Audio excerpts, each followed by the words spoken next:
सगळ्यात आधी अभिनंदन. भाजपचा मोठा विजय झालाय, देवेंद्र फडणवीसांचा मोठा विजय झालाय. आपली पहिली प्रतिक्रिया. अभिनंदन सर्वांना. त्यांनी देवेंद्रजींचा, महायुतीचा, भाजपाचा साथ दिला आणि हा लोकांचा विजय, हा कार्यकर्त्यांचा विजय आहे. खूप आनंद होतोय ज्या प्रकारे रिझल्ट आले आणि लाडक्या बहिणींचा पण विजय हा. अर्थात आम्ही पाहिलंय की जेव्हा जेव्हा भाजपच्या बाबतीत, देवेंद्र फडणवीसांच्या बाबतीत एखादी मोठी घडामोड घडते, आनंदाची असो, थोडीशी टोचणी देणारी असो, तुम्ही ट्विटच्या माध्यमातून, कवितेच्या माध्यमातून, शेरोशायरीच्या माध्यमातून व्यक्त होता. आज तुमच्या भावना काय, कसं व्यक्त व्हावंसं वाटतंय?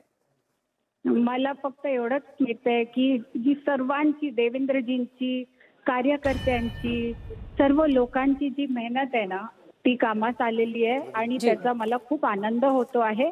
आणि लोकांनी, महाराष्ट्राचा विजय हा, महाराष्ट्राने निवडलं जे आहे ते, ती आपली खरी संस्कृती महाराष्ट्राने जी निवडली आहे ती प्रगती येणाऱ्या दिवसात, तर त्याचा खूप आनंद आहे. जी, आता आणखी एक मुद्दा खूप जास्त चर्चेत आहे. मुख्यमंत्री कोण? देवेंद्र फडणवीसांना पुन्हा एकदा मुख्यमंत्री झालेलं सगळ्याच कार्यकर्त्यांना पाहिजे. आपली काय इच्छा? मला वाटतं हे पार्लमेंटरी बोर्ड, आपले टॉप लीडर हे डिसाईड करतील, याचा निर्णय घेतील आणि हा जॉईंट निर्णय राहील महायुतीचा, असं मला वाटतं. बाकी येणाऱ्या दिवसामध्ये तुम्हाला कळूनच जाईल. जी जी, सरिता काकूंची, आपल्या सासूबाईंची प्रतिक्रिया सुद्धा आम्ही ऐकली. त्यांनी मनापासून इच्छा व्यक्त केली, लेखाचं खूप कौतुक सुद्धा केलं आणि आवडेल पुन्हा लेखाला मुख्यमंत्री बनलेला पाहायला, अशी भावना त्यांनी व्यक्त केली. कुटुंबियांची काय भावना आहे? आईंचा तर आई आहे त्या देवेंद्र, तर त्यांना तर तो विचार आणि ती इच्छा असणं साहजिक आहे. पण महाराष्ट्रासाठी जे सर्वात चांगलं आहे ते आज झालेलं आहे आणि पुढेही जे सगळ्यात चांगलं आहे महाराष्ट्रासाठी तेच होईल याचा विश्वास आहे. अमृताजी, आणखी एक गोष्ट, लोकसभेनंतरचा काळ हा अर्थातच कठीण होता. लोकसभेचे निकाल तुम्हाला खूप वेदना देणारे होते, महायुती म्हणून, भाजप म्हणून. हा सगळा काळ कसा होता? कसे देवेंद्रजी लढले, कसे सामोरे गेले या सगळ्या सिच्युएशनला? लोकसभेत तुम्हाला माहित आहे कसे खोटे नरेटिव्ह चालवले गेले, आपण त्यावर आले आहोत, याचा मला आनंद आहे.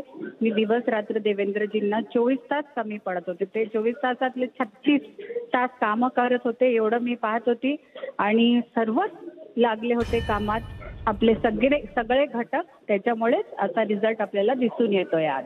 गेल्या 5 वर्षात जर सगळ्यात जास्त टीका कुणावर झाली असेल तर ती देवेंद्र फडणवीसांवर झाली, त्यांच्या नेतृत्वावरती झाली.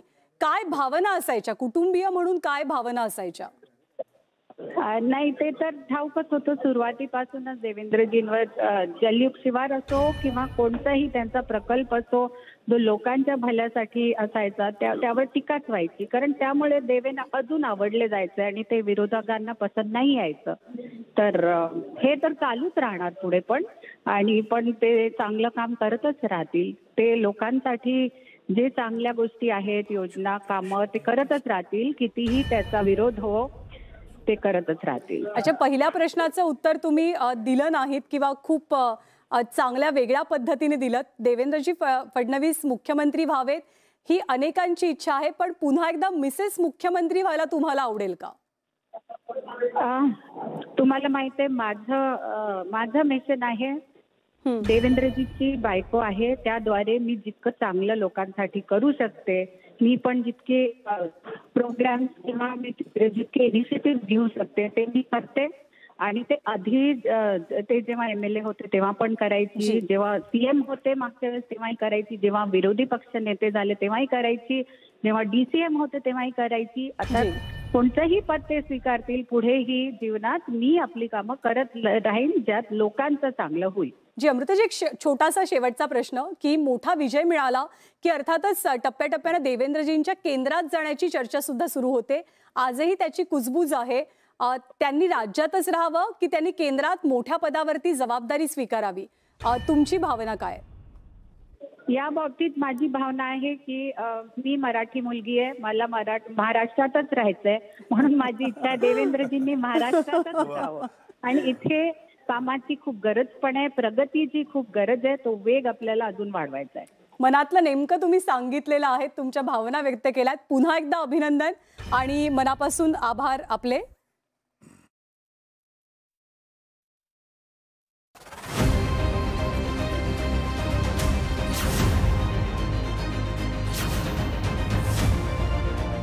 वोट जिहाद होणार असेल तर माझं तुम्हाला आव्हान आहे, आता मतांचं धर्मयुद्ध हे आपल्याला देखील लढावं लागेल।